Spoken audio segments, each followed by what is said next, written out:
अब प्रभु का जब मथुरा में आगमन हुआ, भगवान सब काम कर रहे हैं, सभा में जाते हैं, मंत्रियों से मिलते हैं, कामकाज संभालते हैं, किंतु ये सब करने के बाद भी श्री कृष्ण के चेहरे पर एक उदासी निरंतर बनी हुई है। और उस उदासी का एकमात्र कारण है ब्रज का प्रेम। इस मथुरा में कोई कमी नहीं है, दास दासियां वैभव कहो तो वस्तु हाजिर हो जाती है। यहां प्रणाम करने वाले बहुत है, पर इस मथुरा में कोई गले लगाने वाला नहीं है।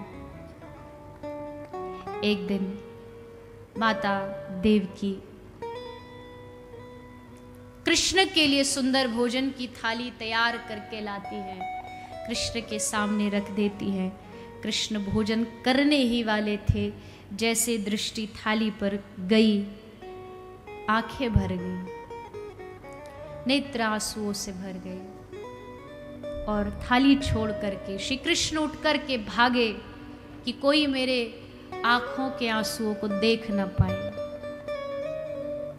किंतु माता देवकी ने देख लिया कि कृष्ण रो रहा है। ऐसा कौन सा कष्ट है इसको? हे उद्धव, तू तो कृष्ण का मित्र है ना, परम सखा है। सुना है व्यक्ति अपने हृदय की बात अपने मित्र को बता देता है। हे उद्धव, तू पूछ कृष्ण से, क्यों परेशान है, क्या कमी है? मैं उस कमी को पूरा करूंगी। मैं कृष्ण को सुखी देखना चाहती हूं। उद्धव महल की छत पर गए और जाकर के देखा तो श्री कृष्ण की दृष्टि वृंदावन की ओर है और उस वृंदावन की ओर देखते देखते श्री कृष्ण की आंखों से झरझर अश्रु बह रहे हैं। हा राधा, हा राधा, मैया, बाबा, वो पूरा दृश्य आंखों के सामने घूम रहा है। उद्धव ने जाके प्रणाम किया। चौंक गए श्री कृष्ण, कोई आया है। उद्धव, तुम यहां कैसे? हे कृष्ण, क्या आपको अच्छा लगता है अपनी माता देवकी का दिल दुखाना? कितने प्रेम से भोजन बनाया था माता देवकी ने, आप थाली छोड़कर आ गए, क्यों?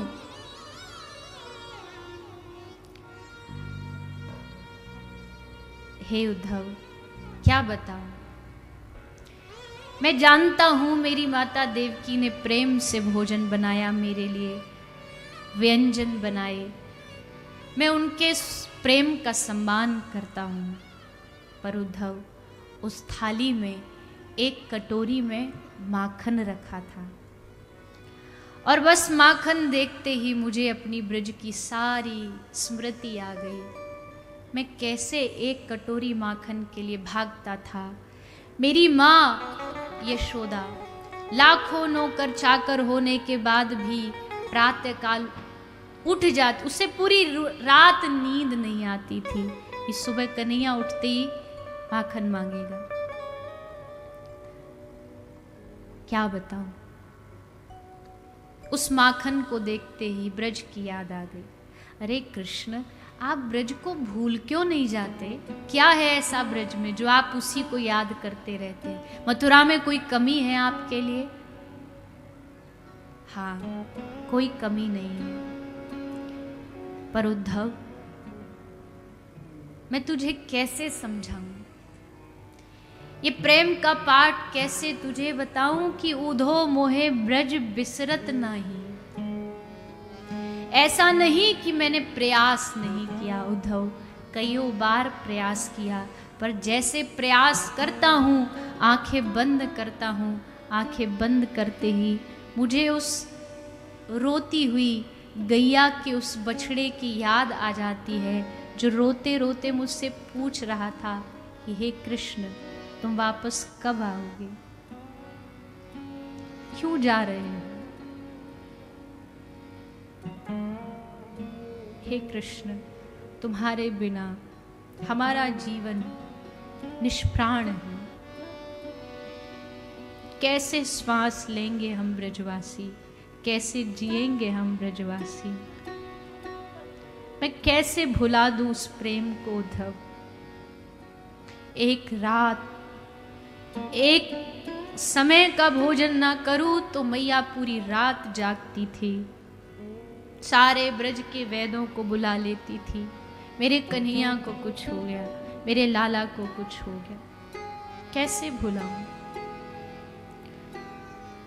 उद्धव, हर श्वास के साथ ब्रज की याद आती है, किंतु ये मजबूरियां, ये कर्तव्य, इन्होंने मुझे पकड़ रखा है, जकड़ रखा है। चाह करके भी जा नहीं सकता उद्धव। बहुत इच्छा करती है सब छोड़ दूं, पर नहीं जा सकता। उद्धव, तुम मेरा एक काम करोगे? हाँ हाँ कृष्ण, कहिए ना, क्या सेवा बताइए। उद्धव, तू ब्रज चला जा। अरे प्रभु, मैं ब्रज, आप जानते हैं ना, मैं बृहस्पति का शिष्य हूं। मेरे एक एक शब्द को समझने के लिए बुद्धि चाहिए। ये गांव के लोग क्या समझ पाएंगे, मेरी भाषा भी इनको समझ नहीं आएगी। कृष्ण हंसने लगे। उद्धव, तू अभी जानता क्या है? बड़े बड़े से बड़ा वेदज्ञ भी, बड़े से बड़ा तपस्वी सन्यासी भी ब्रज में आके इन गोपियों की चरणों की धूल मांगता है। नारद जैसा भक्ति के आचार्य श्री नारद जी, पूरा भक्ति सूत्र में गोपियों की चर्चा। उद्धव, चला जा और प्रयास करना, थोड़ा सा सरल भाषा में समझाना। थोड़े भोले हैं मेरे ब्रजवासी। हाँ कन्हैया, आप चिंता मत करो। जा रहे थे उद्धव, अपने पास की पीताम्बरी दे दी, ये ले जाओ। पूछेंगे क्या पहचान है तुम्हारी कि तुम कृष्ण के मित्र हो, और तुम ये दिखा दोगे। मेरी मुकुट, मेरा मोर पंख ले जाओ, मेरी बांसुरी ले जाओ, और अंत में अपने गले की माला पुष्पों की उतार के भी इसको ले जाना, और इसको जाकर के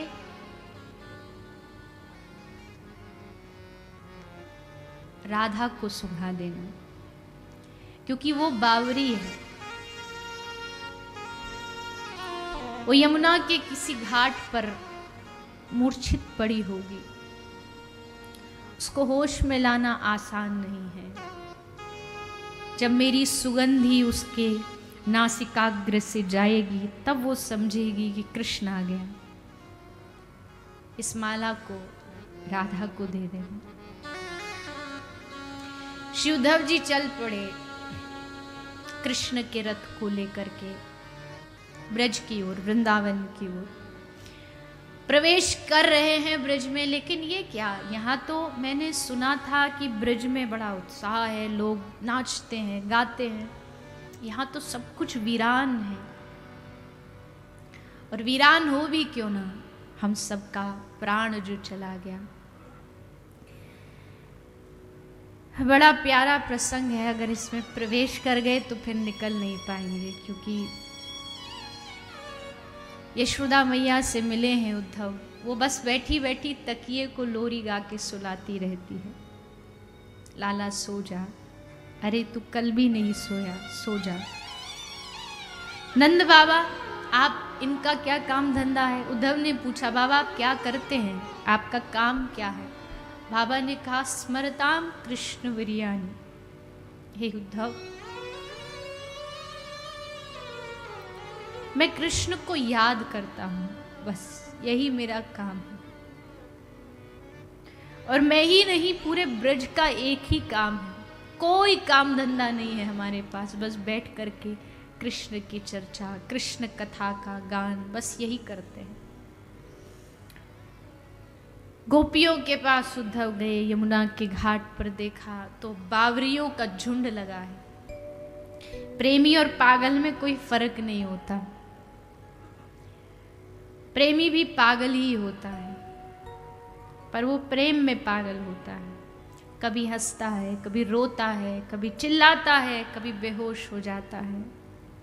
प्रेम की दशा अलग है। तो गोपियों से मिले हैं श्री उद्धव जी, देखा कि पागलों की भांति एक दूसरे से बात कर रहे हैं।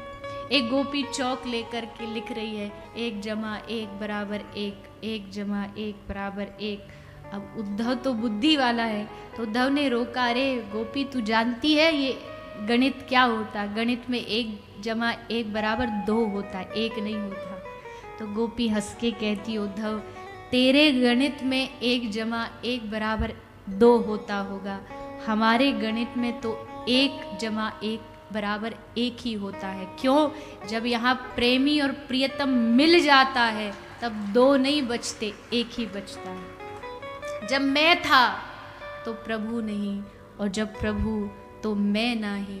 प्रेम गली अति साकरी, तामे 2 न समाही। 2 नहीं रह सकते, केवल 1, या तो मैं या मेरा प्रियतम। अद्भुत भ्रमर गीत गाती है श्री राधा रानी। एक भंवरे काला रंग देखा तो बस कृष्ण की याद आ गई।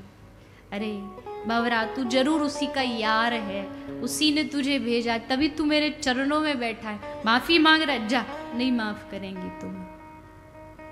पूरा ब्रज विरह के सागर में डूबा हुआ है, और एक ही प्रश्न, कब आएंगे? परसों की कह के बरसों बीत गए, किंतु कृष्ण नहीं आए। उद्धव की बुद्धि बोरिया गई, ऊधो सूदो है गयो, सुन गोपिन के बोल। ज्ञानी उद्धव प्रेमी उद्धव बन गए ब्रज में आकर के। और जब कई महीनों, 6 महीने तक उद्धव ब्रज में रुके, 6 महीने बाद जब कृष्ण के पास आए, तो जो उद्धव जाते समय कह रहे थे कि तुम भूल क्यों नहीं जाते, वो उद्धव कह रहे हैं कि हे कृष्ण, मैंने दुनिया में निष्ठुर बहुत देखे, पर तुम्हारे जैसा नहीं देखा। अरे क्या मिल रहा है तुमको इस मथुरा में पड़े हो? अरे जाओ ना। वो खाते तुम्हारे लिए हैं, वो सोते तुम्हारे लिए हैं। मैया जिंदा इसलिए कि किसी दिन कन्हैया आ गया और माखन मांगा तो। तब कृष्ण ने कहा, हे उद्धव, ये जो तूने देखा ये सब मेरी बाह्य लीला है, अब तू जो आंतरिक लीला है वो देख। आंख बंद किया तो देखा, जहां मैया सुला रही थी तकिए को, वहां तकिया नहीं था, वहां सचमुच कृष्ण सोया था। यमुना के घाट पर जो गोपियां बैठी बैठी लिख रही थी, नाच रही थी, वहां सचमुच कृष्ण खड़े थे। कहा, उद्धव, मैं दुनिया छोड़ सकता हूं, लेकिन मैं अपने ब्रज को नहीं छोड़ सकता। पाषाण पर खड़े होकर के कृष्ण ने नंद बाबा की सौगंध खाई है कि मैं ब्रजवासियों को नहीं भूलूंगा। कैसे भूल सकते हैं? और वो द्वापर नहीं, कली काल में भी ब्रज में आज भी कृष्ण विराजमान है, छोड़ ही नहीं सकते। नित्य लीला आज भी होती है। जो महापुरुष वहाँ विराजते हैं, संत, वो चिंतन में उन सब लीलाओं का दर्शन करते हैं।